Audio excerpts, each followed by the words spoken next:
Est-ce qu'entre toi et Jésus, c'est une histoire d'amour? Et ça ne s'arrête pas là.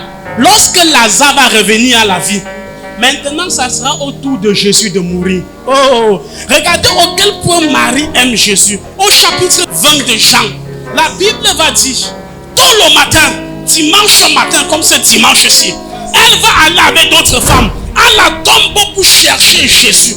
Jésus n'est pas là. Elle rentre dit à ses disciples, ils ont pris le corps de notre maître. Même mort, Marie avait besoin du corps de son amoureux. Ah, écoute, Marie n'avait pas pris pour acquis la présence et tout ce que son amoureux comportait. Notre gros problème, parce que nous prenons pour acquis Dieu. Et nous pensons que Dieu est obligé de nous faire ce qu'il nous fait. Non! Dieu n'est pas ton garçon de ménage. Dieu n'est pas ton boy. À qui tu vas dire Dieu je veux, il te donne. Dieu descend, il part. Dieu monte. Dieu est le Dieu de l'univers. Est-ce que tu comprends? Beaucoup ont transformé Dieu en un garçon de ménage, en un boy. Dieu, je veux ça. Dieu, donc Dieu est devenu ton garçon de course. Voilà pourquoi tu n'as pas le meilleur de Dieu. Quand les disciples viennent, ils constatent que le corps n'est pas là. Même Pierre, ils vont se tourner par. La Bible dit Marie va rester sur place. Marie va dire je ne bouge pas. Il n'y a que l'amour qui peut te faire aller dans la présence de Dieu. Dis je ne sors pas jusqu'à ce que Dieu me parle. Est-ce que tu comprends? Pendant que d'autres viennent 2 heures de temps, Dieu n'a rien dit, il est fatigué, il part. D'autres 3 heures, tu viens 24 heures, Dieu ne parle pas. Tu dis jusqu'à ce que tu parles, je ne sors pas d'ici. Jusqu'à ce que j'entende la voix de mon amoureux. La Bible va dire, Moïse est allé à la montagne. Premier jour, Dieu n'a rien dit. Deuxième jour, Dieu n'a rien dit. Moïse est resté. Troisième jour, 0. Moïse est resté. Quatrième jour, 0. Moïse est resté. Cinquième jour, 0. Moïse est resté. Sixième jour, 0. Moïse est resté. Au 7e jour, Dieu est venu. Il n'y a que des amoureux qui patientent, attendent la présence de leur amoureux. Et si tu n'es pas amoureux, tu n'auras pas le meilleur de Dieu. Est-ce que tu me comprends? Est-ce que tu es un amoureux de Jésus? Marie était une amoureuse de Jésus. Même Jésus mort. Et lorsque Jésus va voir cela, Jésus va décider de se présenter. Hey, écoutez, je vais vous expliquer une chose. Quand Jésus se montre à Marie, Marie veut toucher Jésus. Jésus va dire, ne me touche pas encore. Je ne suis pas encore allé vers mon Père. Pour vous expliquer, pour que vous compreniez ce qui s'est passé. Dans l'Ancien Testament, si vous lisez le livre de Lévitique, vous étudiez. Lorsqu'on apportait le sacrifice qui était l'agneau au sacrificateur, le sacrificateur premièrement examinait l'agneau. Si l'agneau est sans tache et sans défaut. Lorsqu'il finit de l'examiner, première étape, il va prendre l'agneau et on va imposer les mains sur l'agneau et transférer le péché du peuple sur l'agneau. Deuxième étape, après l'avoir fait, on va le torturer, on va égorger l'agneau. Et quand on va égorger l'agneau, son sang va faire comment? Couler. Le sacrificateur va recueillir le sang qui coule. Maintenant, il y avait une seule route qui quittait là où on a sacrifié l'agneau à l'autel pour aller au lieu très saint. Et sur ce chemin, le sacrificateur Aaron devait marcher sans être interrompu, sans être intercepté, jusqu'à ce qu'il apporte le sang dans la présence du Saint des Saints et verser le sang sur l'autel. Or, quand il verse, Dieu examine à nouveau. Si ce sang venait d'un animal impur, Dieu tuait le sacrificateur. Si ça venait d'un animal avec défaut, Dieu tuait le sacrificateur. C'est pour cette raison qu'avant d'aller là-bas, la seule chose qu'on faisait, on attachait la corde sur son pied. Il portait des habits avec des clochettes. Et quand il est là-bas dedans, s'il dure trop, on tire la corde. Il ne va pas parler. Il bouge son corps, sa cloche. On comprend qu'il est encore vivant. S'il ne bouge pas, on va comprendre que Dieu l'a tué dedans. Est-ce qu'on se comprend? Or, quand tu étudies les Écritures, la Bible va dire que Jésus est l'agneau de Dieu. Jean-Baptiste va dire, voilà l'agneau de Dieu qui ôte le péché du monde. Jésus est l'agneau de Dieu. Maintenant, au moment de purification, on amène Jésus devant Pilate. Pilate dit, il est sans faute. On l'envoie chez Hérode. Hérode dit, je n'ai trouvé aucune faute sur lui. Il est en train d'accomplir le livre de Lévitique. Maintenant, on doit le prendre. Ésaïe chapitre 53 va dire, on a transféré tous nos péchés sur lui. On l'amène à Golgotha pour le tuer, verser son sang. Et maintenant, Hébreu va dire, il était le souverain sacrificateur. il est censé prendre son sang et aller maintenant présenter à Dieu pour dire il faut que le peuple soit pardonné. Or, le souverain sacrificateur, écoutez, quand il suivait le chemin, d'où Jésus va dire, je suis le chemin. Quand il dit je suis le chemin, il dit Aaron marchait sur moi pour aller voir Dieu. Est-ce que tu comprends? Or maintenant Jésus étant le souverain sacrificateur, devait après sa mort prendre son sang, aller voir Dieu, dire il faut pardonner au peuple, aux humains. Mais observez quelque chose. Pendant que le sacrificateur partait, il ne devait pas être interrompu. Mais l'amour de Marie a fait Jésus est sorti. Jésus a brisé le protocole. Jésus s'est présenté à Marie et a dit je suis vivant. Va dire à mes frères que ce que j'ai dit va arriver. Marie va faire la première chose, adorer. Il dit non, ne me touche pas encore. Je ne suis pas encore allé. Je suis encore sur mon processus de partie. C'est quand je vais revenir, sortir du lieu très saint, avec la nouvelle, les humains ont été pardonnés, que je pourrais être touché. Une femme par son amour a poussé Dieu à briser le protocole. Lui qui devait partir et revenir avant d'être vu, a choisi de se montrer avant de partir. Si tu es un amoureux de Dieu, tu peux, quand Dieu a dit c'est fini, tu peux pousser Dieu à changer sa décision. L'amour que tu as pour Dieu fait que Dieu te consigne une tâche que même les humains trouvent que tu es indigne. Aujourd'hui, nous on dit les femmes ne peuvent pas aller annoncer l'évangile, alors que Jésus a dit à une femme va annoncer l'évangile. Est-ce que tu comprends? Son amour pour Dieu a poussé Dieu à faire ce que même l'humain n'allait jamais accepter. Et quand on fait des études, l'histoire juive, pour prouver la véracité que Jésus est ressuscité, ils disent que c'est le fait que c'est une femme qui a apporté la nouvelle. Oh, tu n'as pas compris. Est-ce que tu comprends ça? Quel est ton amour pour Jésus? Est-ce que tu viens à l'église parce que tu viens voir l'homme de Dieu? Ou tu viens à l'église parce que tu as rencontré Jésus? Écoute, l'histoire de Jésus est réelle. Nous, c'est pas parce que nous sommes fanatiques. C'est parce que son amour nous a envahis. C'est parce que son amour a conquis notre cœur.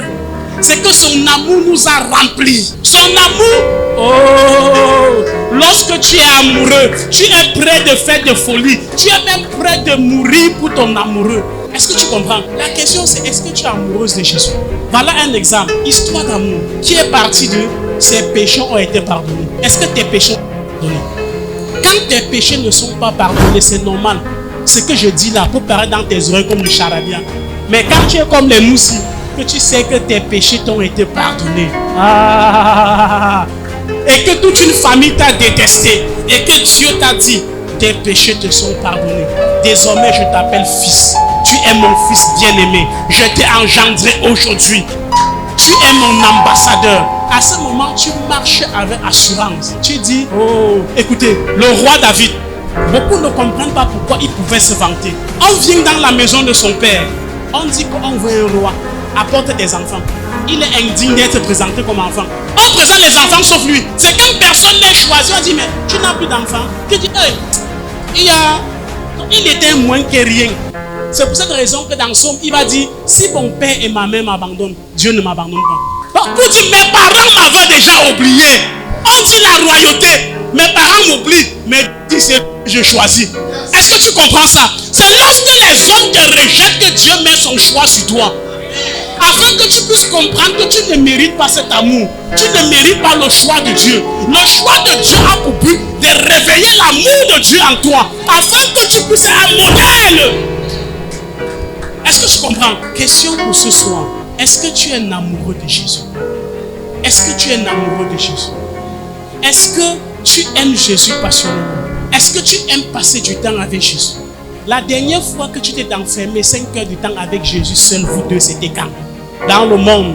Je me souviens à une époque, quand je n'avais pas encore Jésus, un soir, je cours pour aller attendre une fille qui en plus me fuyait même. Je passe toute ma soirée là, attendre à son lieu de service pour qu'elle puisse sortir. Et je guette. Pendant qu'elle devait courir, je suis derrière comme un esclave. Et je ne voyais pas le temps passer. Et j'étais content de l'avoir vu. Après, je rentre. Et toi, tu dis que tu es amoureux de Jésus.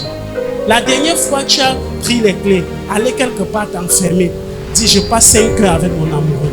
Tu ouvres la Bible, tu contemples sa parole, tu chantes, tu adores, tu lui dis merci, tu lis, tu chantes, tu adores. La dernière fois, c'était comment peux-tu dire que tu es un amoureux et tu ne peux pas en un mois aller t'enfermer seulement pour 10 heures de temps?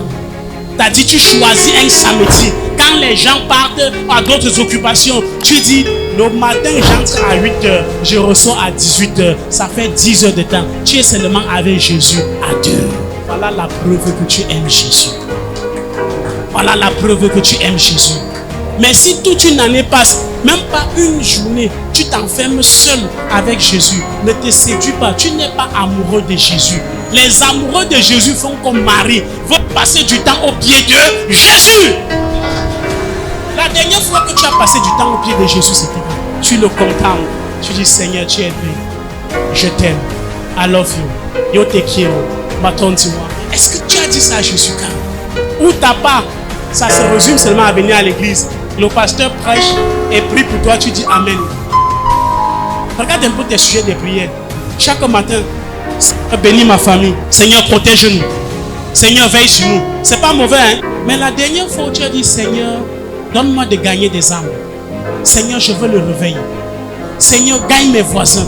Seigneur, sauve ma mère. Seigneur, sauve mes frères. La dernière fois, c'était quand? N'es-tu pas fatigué d'être égoïste même dans tes prières? Marie ne pensait plus à elle. Marie pensait totalement à Jésus. Jusqu'à dire, Seigneur, si c'est toi qui l'as enlevé, s'il te plaît, donne-moi le corps. C'est le corps que je veux. Donne-moi le corps. Donne-moi le corps. Et Jésus va dire, Marie. La Bible dit, elle va reconnaître la voix de Jésus.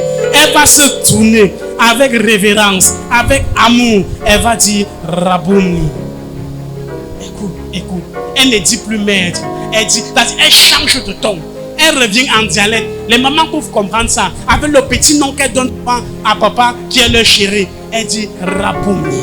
Pour dire tu es mon. Tu es au-delà d'être le maître. Un maître amoureux. Un maître digne. Je t'appelle avec révérence. Avec amour. Rabouni. Est-ce que tu comprends? Chaque fois dans les Écritures, quand Jésus veut faire quelque chose, il va le dire en une autre langue. Même quand il veut ressusciter la jeune fille, la fille de Jairus, pourquoi il ne vient pas dire pas jeune fille, lève-toi? Mais il arrive et il dit Talita Kumi.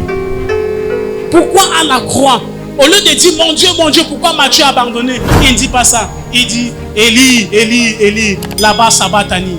C'est parce qu'on a traduit que tout le monde a compris qu'il voulait dire Père. La preuve, ceux qui étaient là, qui étaient des Amérindiens, on dit il appelle Élie. Parce qu'ils n'ont pas compris ce que Jésus disait. Jésus, étant araméen, a choisi en ce moment-là de ne pas parler en cette langue-là. Il a parlé une autre langue. C'est parce qu'on a traduit que tout le monde a compris qu'il disait Père. Ceux qui étaient là, on dit il est en train d'appeler Élie de venir le délivrer. Alors que ce n'est pas ce qu'il disait. Lorsque tu cherches Jésus, il va te dire des choses qu'il ne dit pas aux autres. Lorsque tu passes du temps avec lui, il va te révéler des secrets qu'il n'a pas révélés aux autres. Lorsque tu le cherches, il va te donner ce qu'il ne peut pas donner aux autres. Est-ce qu'on se comprend?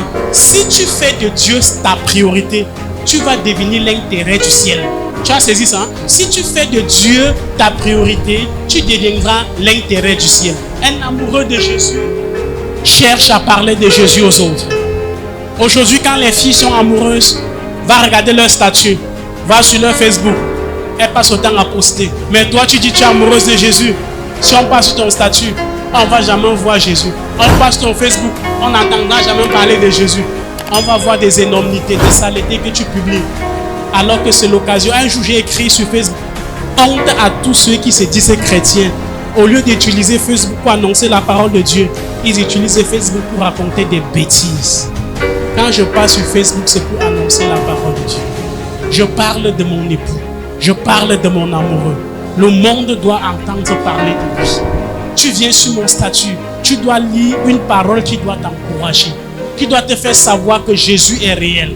Jésus est vivant. Est-ce que tu comprends? Si tu es ici et que tu sais que ton amour avec Jésus n'est pas le cas, viens, on va prier. Il y a 3 personnes qui savent si ton amour avec Jésus est authentique.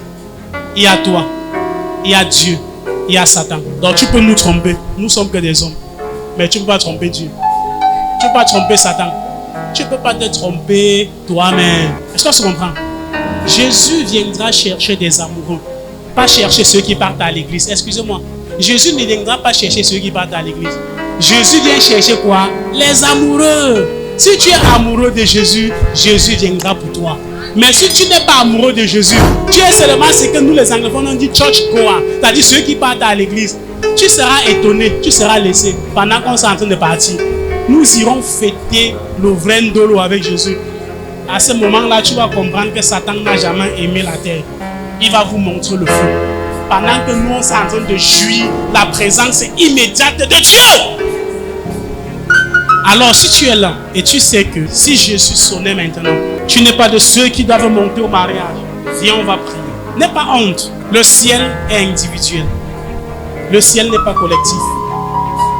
Je t'ai dit, Dieu te connaît. Satan te connaît. Et tu te connais toi-même. Ne rate pas l'opportunité. Noé avait dit, entrez dans l'arche. On s'est moqué de lui. Et lorsque Dieu a fermé l'arche, il se faisait tard. Le déluge a commencé. Le déluge va commencer. Je ne sais pas quand. Mais il n'y a plus assez de temps. Si tu n'es pas dans l'arche, je n'ai pas dit si tu n'es pas dans l'église. Si tu n'es pas dans l'arche, parce que tu peux venir à l'église sans être dans l'église. Quelqu'un m'a compris? Tu peux venir à l'église sans être dans l'église. L'église, c'est Jésus, le corps de Jésus. Tu peux être à l'église bâtiment sans être dans l'église corps de Jésus. Et quand le corps de Jésus va monter, tous ses membres vont monter. Et comme tu n'as jamais appartenu à son membre, tu ne monteras pas. Parce que si la tête part, le corps suit. Est-ce que tu es dans le corps de Jésus? Est-ce qu'on se comprend? Et si tu es dans le corps de Jésus, c'est la bonne nouvelle. Mais si tu n'es pas dans le corps de Jésus, écoute-moi. Jésus veut faire la paix avec toi. Comme à Marie, il veut te dire, tes péchés te sont pardonnés. Pour le moment, Jésus n'est pas juge, il est avocat. Il veut te défendre, il veut te pardonner. Mais quand tu vas quitter ce monde, tu le rencontreras comme juge. Il ne sera pas là pour pardonner. Il sera là maintenant pour punir, pour juger. Est-ce qu'on se comprend?